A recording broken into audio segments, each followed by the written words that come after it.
Science, maths, Kannada, English, Hindi, ಆಮೇಲೆ ಇನ್ನೊಂದು ಸಮಾಜ, ಸೋಷಿಯಲ್.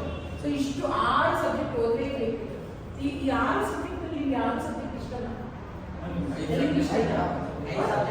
5 ಸಬ್ಜೆಕ್ಟ್ ಇಷ್ಟ. ಅದೇ ಕೆಲವರಿಗೆ ಕೆಲವು ಇಷ್ಟ ಇರುತ್ತೆ, ಕೆಲವರಿಗೆ ಸೈನ್ಸ್ ಇಷ್ಟ ಇರುತ್ತೆ, ಕೆಲವರಿಗೆ ಸೈನ್ಸ್ ಇಷ್ಟ ಇರಲ್ಲ, ಸೋಷಿಯಲ್ ಇಷ್ಟ ಇರುತ್ತೆ.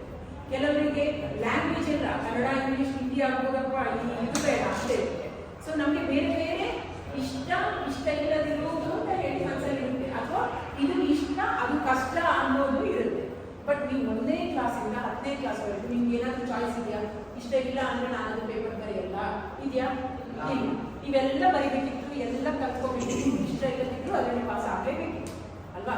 ಈಗ 10th ಅಂತ ಹೇಳೋದು ಯಾವ ಘಟ್ಟ ಹೇಳಿದ್ರೆ, ಇದು ಮುಗಿದ ನಂತರ ನೀವು ನಿಜವಾಗಿಯೂ ಡಿಸೈಡ್ ಮಾಡಬೇಕು.